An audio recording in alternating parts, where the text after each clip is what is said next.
In this video, we'll look at the KinHank Retrobat 500GB hard drive, an all-in-one Windows emulation drive.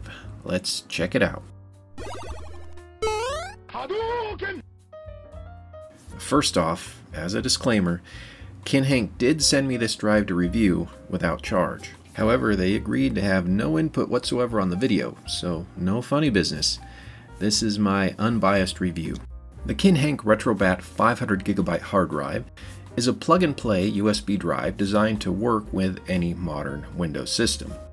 It advertises a library of over 60,000 plus retro games. Keep in mind that this is just an external hard drive. You will need a Windows-based PC or laptop to plug it into, and your performance may vary depending on your hardware specs. Even on a modest computer, you shouldn't have any problems running the older 8 and 16-bit consoles.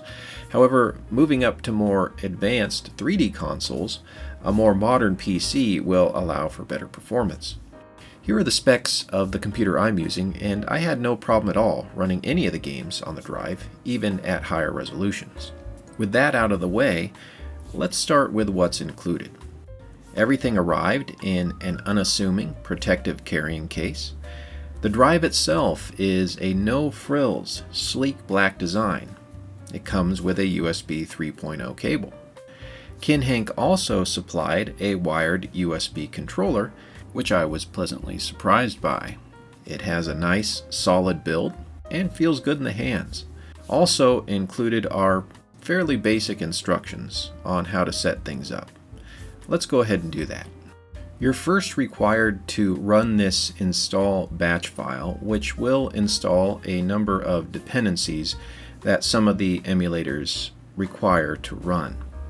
Now, just in case, I did do a basic virus scan on the drive and found no issues with any of the files.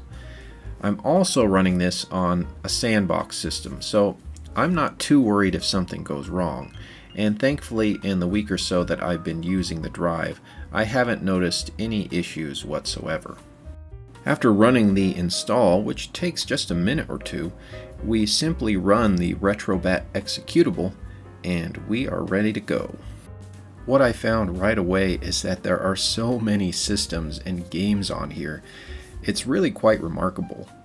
And nearly every game you can think of from the early 90s and before, for both consoles and arcade, I think is likely included on this drive. And that's where I think this setup really shines. Of course, you will find your mainstream Nintendo and Sega consoles on here, but I found myself more drawn to those consoles that were a bit lesser known, at least for me growing up, and that I never had an opportunity to play. Things like the Commodore and the Amiga, for example.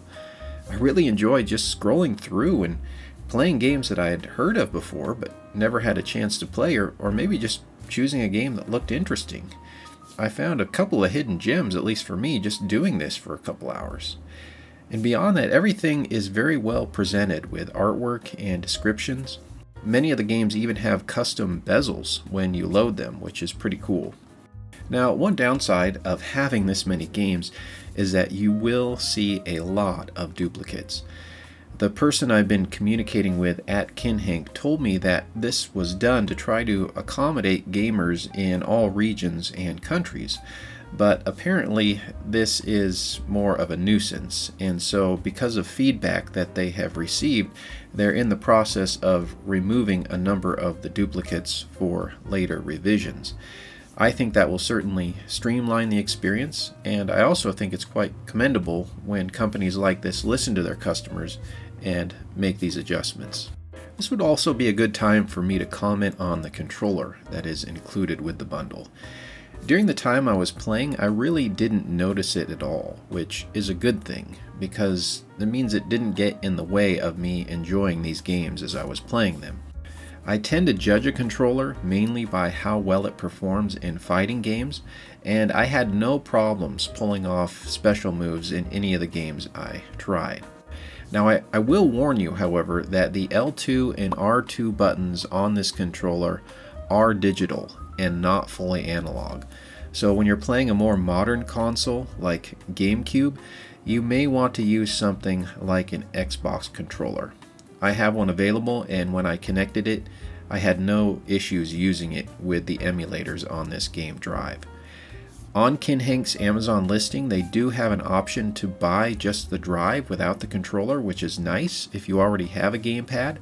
But if you do need a controller, this budget one will for the most part get the job done. Another nice thing about Retrobat and the front end it uses, which is Emulation Station, is how easy it is to customize, including each console and even down to each game. It's very simple to go into the settings and change the emulator being used, add a custom bezel, or even put in place a shader to replicate the look of a CRT display. There's also a large and varied number of themes that can be previewed and downloaded so that you can make the front end look exactly how you want. As I scroll through all of the systems available on the drive, as I mentioned, you will notice that the majority of games will be for older systems and for arcade. I would say probably everything up to Nintendo 64 and PlayStation 1 is well covered. However, newer systems like Dreamcast, GameCube, and PlayStation 2 will only include a handful of games, although those that are included are some of those consoles' best games. Since we're dealing with only a 500 gigabyte hard drive here, I can certainly understand why a large number of CD and DVD based games are not included. All in all, I have to say that I really enjoyed the time I spent testing and playing games on this little drive.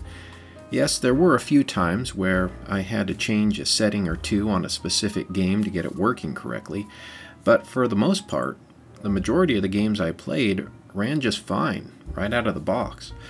I think that's quite a feat for a collection that contains thousands of games.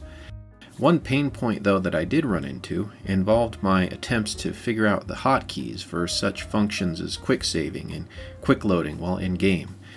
There are no instructions included that identify these, but I was able to find a nice reference on the Retrobat website, and once I discovered that, I was well on my way. So do I recommend the KinHank Retrobat 500? I have to say that I do. I've really enjoyed just perusing and trying out different games that I've either never heard of before or never had a chance to play, as well as returning to many of the classics I remember as a kid. Now, whether you get the same amount of enjoyment out of it as I have likely depends on your setup and preferences. I would say that this drive is for you if, number one, you have a Windows PC. As I mentioned, this is just an external drive. You need to have a Windows PC to attach it to, and the more modern, the better performance you'll get. Obviously, this drive is not for you if you don't have a Windows PC. I would also say that this drive is for you if, number two, you're looking to play mostly games from the mid-90s and before. As we saw, most of the games on the drive are from that era, with large collections up to the Nintendo 64 and PlayStation 1, with only just a handful thrown in for more modern systems. So based on that, this drive is not for you if you're looking for larger collections of things like Dreamcast, PS2, GameCube, and beyond. If that's what you're looking for, you might want to research some of KinHank's larger hard drive options. And number three, I would say that this drive is for you if you want a large emulation collection that's already been set up, pre-configured, and looks pretty. In my opinion, it's hard to beat the Emulation Station front end when it comes to emulation organization. Now, if you're more of a do-it-yourselfer and like doing all of your own emulation downloading, setup, and configuration, then this drive is likely not for you. And if that's who you are, you probably aren't even watching this video. So if you are interested in the KinHank Retrobat 500 gaming drive, I will leave a link in the description below. As always, thank you for watching. Happy gaming, my friends.